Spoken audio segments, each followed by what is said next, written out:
Saudara, lalu kemana Demokrat akan berlabuh usai merasa dilukai di Koalisi Perubahan untuk Persatuan? Kita akan bahas sore ini bersama dengan Kepala BPOKK DPP Partai Demokrat, Herman Khairun, dan juga pakar komunikasi politik, Prof. Karim Suryadi. Nanti Mas Herman akan bergabung, tapi saya mau sapa Prof. Karim dulu. Sore, Prof. Karim. Selamat sore, Audrey. Setelah AHY ini sudah move on kemarin setelah ditinggal Koalisi Perubahan dan juga Anies, kemudian kira-kira kans yang terbesar kemana AHY dan Partai Demokrat ini, Prof. Karim? Apakah akan mendukung ke koalisi Ganjar atau koalisi Prabowo yang paling besar kansnya?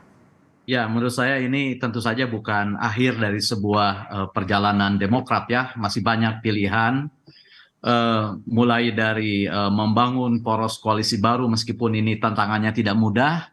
Karena modal suara yang dimiliki oleh Demokrat membutuhkan dukungan sekurang-kurangnya 2 atau 3 partai. Nah, langkah yang paling realistik memang bergabung dengan salah satu dari 2 poros yang ada. Kalau kita melihat sejarah misalnya dalam 4 pemilu terakhir Demokrat belum pernah bergabung dengan koalisinya PDIP. Dan 2019 Demokrat bergabung dengan Gerindra. Dan sebenarnya selain bergabung dengan salah satu kubu, bisa juga ada opsi lain. Misalnya opsi yang diambil oleh Demokrat pada tahun 2014. Dia tidak bergabung dengan salah satu kubu, tapi menjadi pendukung saja. Pendukung koalisi yang dihuni oleh Gerindra saat itu. Nah, jadi menurut saya, apakah akan menjadi pendukung salah satu kubu, masuk ke dalam kubu Demokrat itu lebih realistik karena punya pengalaman, pernah bekerja sama dengan Gerindra dan kawan-kawan.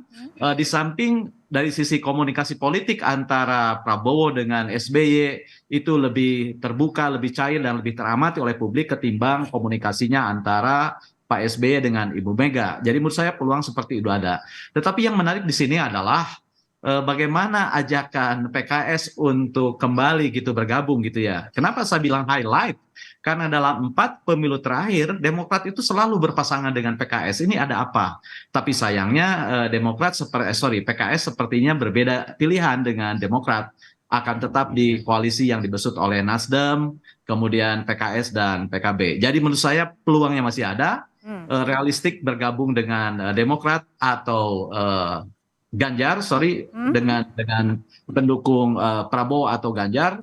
Namun karena ada pengalaman historis, misalnya sejarah. Meskipun keduanya juga ada pengalaman historis juga dengan Pak Prabowo ya? Ya, jadi sejarah bergabung dengan Gerindra itu jauh lebih kuat gitu ya. 2019 bergabung, 2014 menjadi pendukung meskipun tidak bergabung. Tetapi dalam 4 tahun pemilu terakhir belum pernah PDIP bekerja sama dengan Demokrat. Itu sebenarnya challenge meskipun langkah awal pembukaan komunikasi sudah dilakukan antara Mbak Puan dengan AHY, tetapi kita tahu semua bahwa penentu di kedua partai ini bukan Puan dan AHY, tetapi SBY dan Ibu Mega. Dan sampai sekarang kita belum melihat tanda-tanda mencairnya kebekuan komunikasi antara 2 tokoh ini. Prof, hari ini kan peristiwa politik bukan hanya tadi pidato AHY yang sudah move on gitu ya, tapi juga ada peristiwa politik, ada partai politik koalisi pendukung Ganjar Pranowo, PDIP, kemudian Perindo, P3 dan juga Hanura bertemu. Nah, apakah ini saling mensinkronkan untuk baca wapres atau mungkin jangan-jangan ada omongan juga untuk Demokrat bisa bergabung? Ya, saya pikir bisa terjadi keduanya ya, karena pecahnya koalisi di satu sisi itu akan berdampak besar bagi yang lain. Jadi sama seperti sebuah tim kesebelasan mengganti pemainnya, dia akan direspon. Ada kontra strategi dari koalisi yang lain. Nah, PDIP sekarang bertemu bukan saja untuk menyolidkan koalisi yang ada, sebab kita tahu misalnya P3 disebut-sebut dalam kasus ini kan. Jadi P3 disebut-sebut dalam pusaran arus ini. Ada yang mengatakan ada kemungkinan atau peluang membentuk poros baru dengan menarik P3 yang menggadang-gadang Sandiaga Uno. Jadi menurut saya itu yang pertama. Yang kedua, tentu saja sekarang Demokrat yang belum menentukan arah politiknya itu menjadi sebuah godaan yang luar biasa. Baik bagi kubu PDIP maupun Gerindra. Dan ini akan coba dimanfaatkan. Dan menurut saya itu wajar-wajar saja. Sekali lagi wajar-wajar saja. Bukan saya tidak berempati dengan apa yang terjadi dan menimpa Demokrat, tetapi kita hafal betul doktrin politik bahwa yang membedakan politisi dan orang biasa itu adalah soal mati. Politisi itu bisa mati berkali-kali, bangkit berkali-kali, tapi orang biasa matinya hanya sekali. Jadi menurut saya sekali lagi ini bukan akhir ya dari perjalanan Demokrat, masih banyak peluang yang bisa dimainkan. Tinggal berpulang kepada bagaimana agreement yang mau dibangun, konsisten yang akan diciptakan gitu ya. Tapi Prof, pertemuan Karena ini dari kan baru power playing, Ah. baru power playing.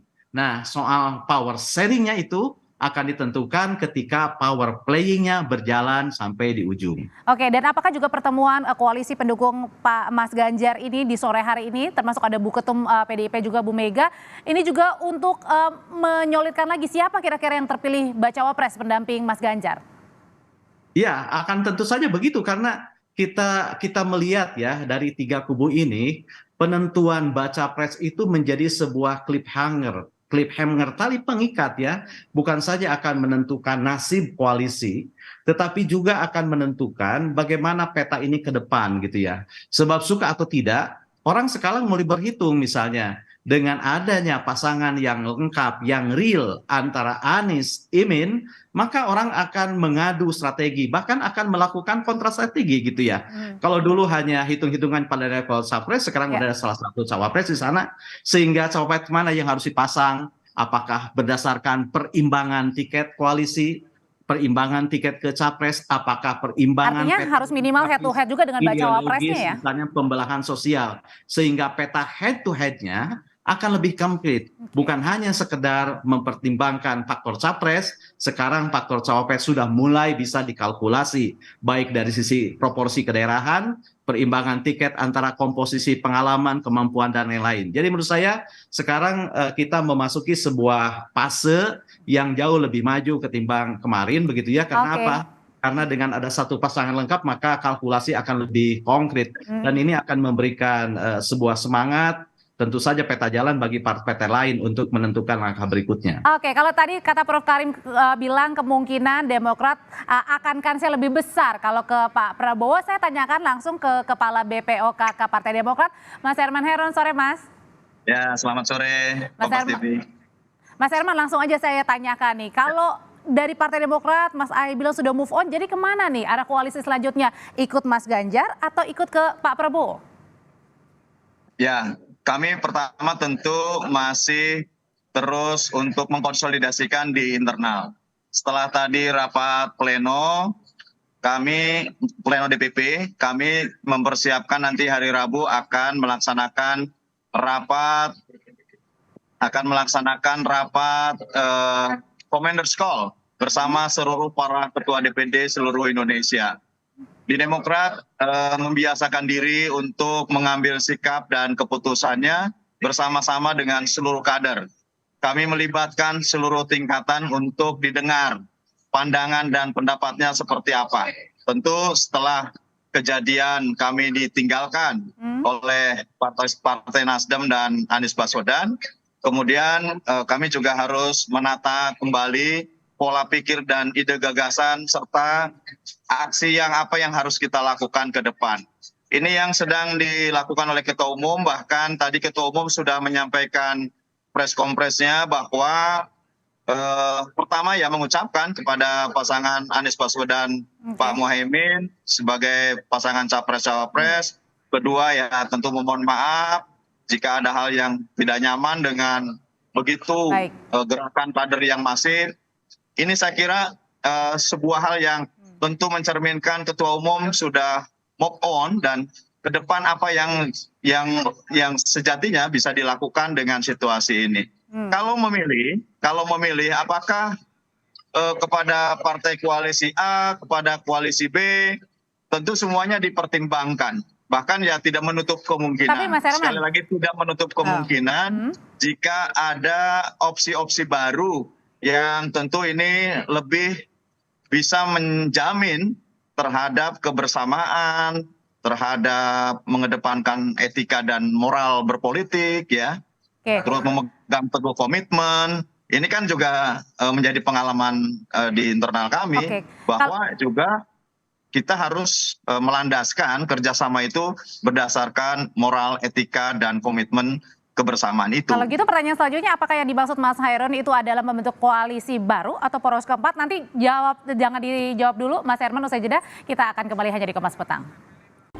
Jadi sebenarnya Mas Herman suara terbanyak dari kader Partai Demokrat ini mau kemana sih, ke mendukung Pak Ganjar, Mas Ganjar, atau ke Pak Prabowo? Karena kan belakangan yang intens membuka terus komunikasi adalah antara Mbak Puan dan juga Mas Ahaye.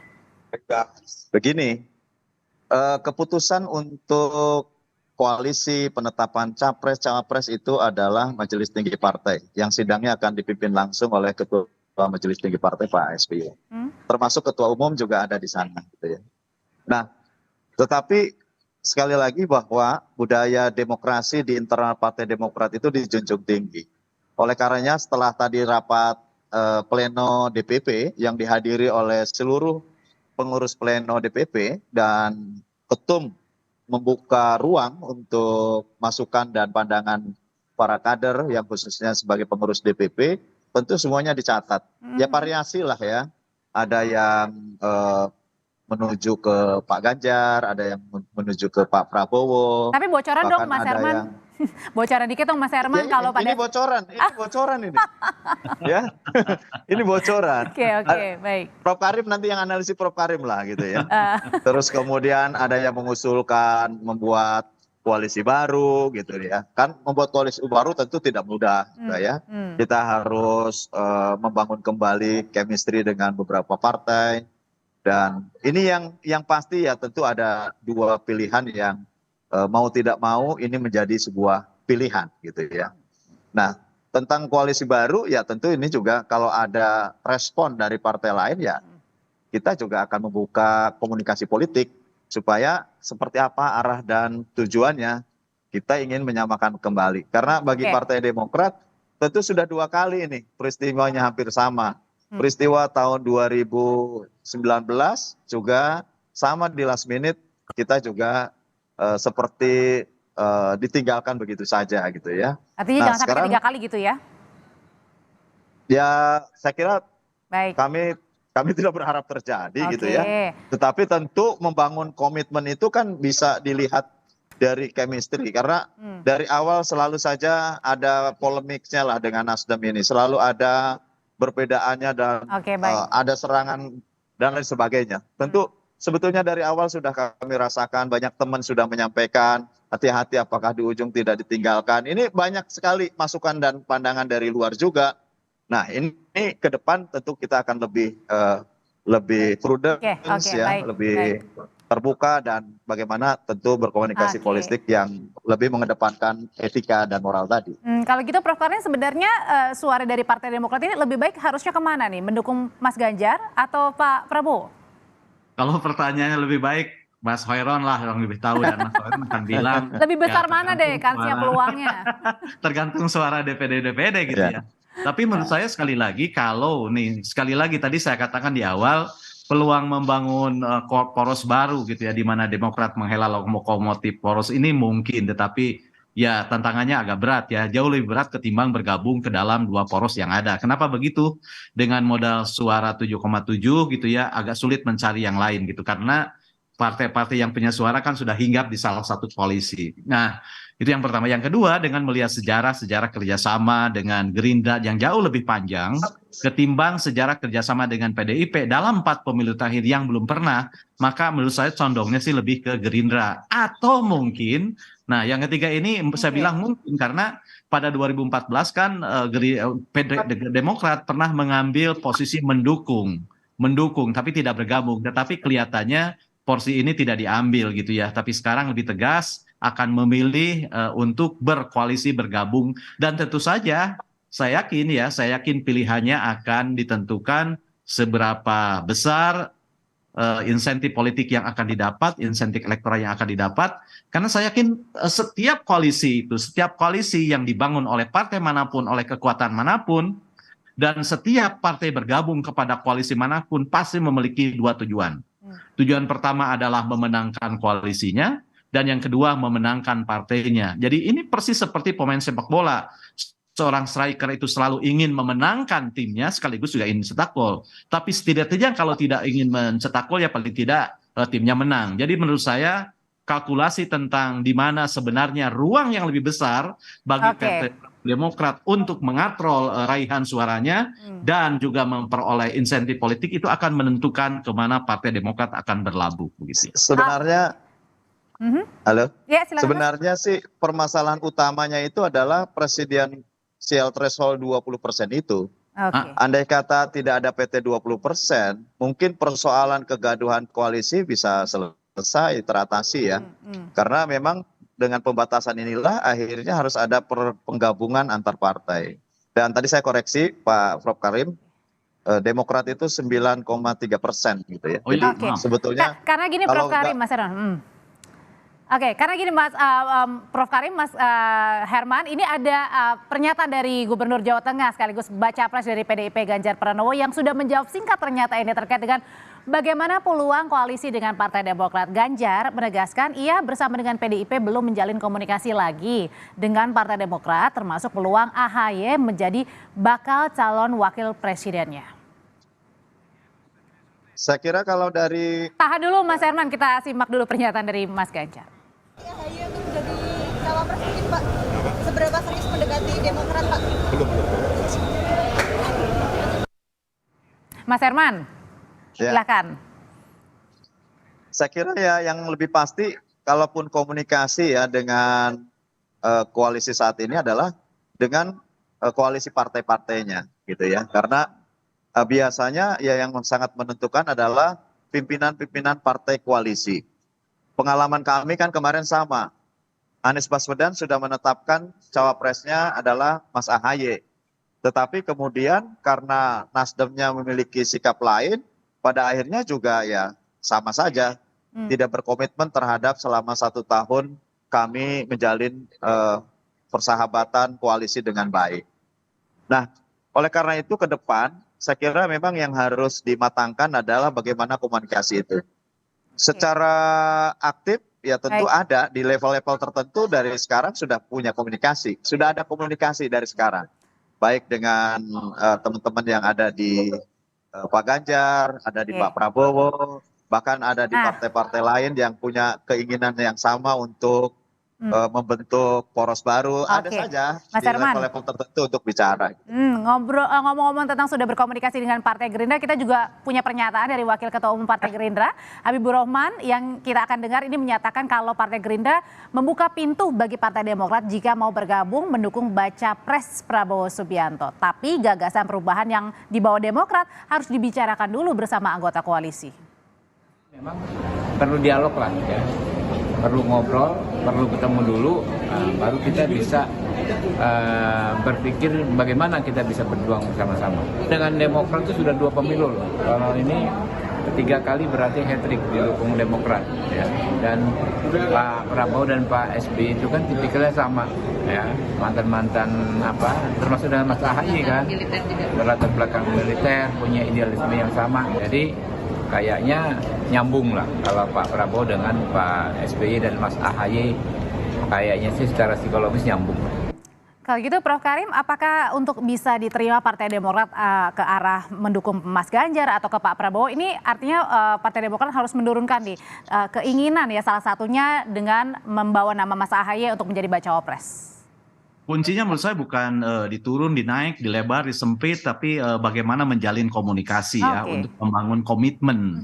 Karena misalnya kalau dengan PDIP kan Mas AHY sudah masuk ke dalam 5 bakal calon wakil presiden saat terbuka diumumkan. Gerindra belum pernah mengumumkan siapa-siapa bakal calon wakil presidennya.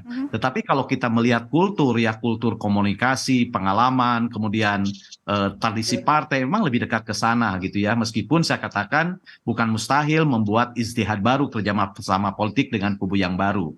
Ya, tetapi persoalan misalnya apakah tadi Mas Herman Hairon mengatakan perubahan untuk perbaikan, sementara Prabowo mengatakan saya pelanjut Jokowi. Ya menurut saya itu bukan kata kunci yang harga mati ya. Semua bisa didiskusikan bagaimana mencari konteks perbaikan dalam keberlanjutan kan bisa sebenarnya ya. Perbaikan dalam keberlanjutan ya clear aja sih menurut saya. Karena untungnya dari blok-blok koalisi itu tidak ada satu blok pun yang dibangun di atas koalisi berdasarkan ideologi yang ketat gitu ya, karena kita menganut ideologi Pancasila dan terbuka, sehingga ya hitung-hitungannya berada pada level strategi dan taktik menurut saya ya, soal bagaimana strategi dan taktik, bagaimana passion bisa dibangun, bagaimana marwah partai bisa diangkat, dan kenyamanan itu bisa terjaga. Intinya itu sih sebenarnya. Kalau dari Mas Herman sendiri, salah satu sebenarnya untuk bisa kemudian bergabung dengan koalisi, apakah salah satunya adalah tetap menginginkan nama Mas Ahaye sebagai kandidat baca pres? Perlu dicatat bahwa ketika terbangun koalisi perubahan, Demokrat pun tidak pernah memaksa, mendesak, tetapi ini kan diberikan kesempatan masing-masing partai koalisi untuk mengusulkan para calon wakil presidennya. Artinya ya Demokrat mengusulkan.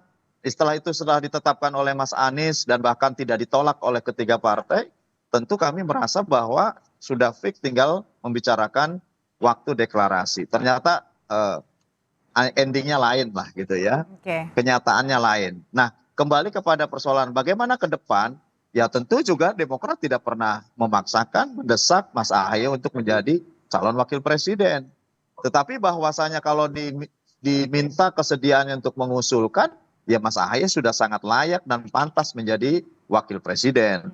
Oleh karena itu, ya nanti diserahkan kepada partai-partai koalisi. Tagline sekali lagi kami tekankan bahwa tagline perubahan dan perbaikan untuk Indonesia yang lebih baik ini memang disiapkan untuk internal kami. Di Demokrat sendiri semangat perubahan dan perbaikan itu untuk bisa menyemangati pemenangan pemilu legislatif tahun 2024.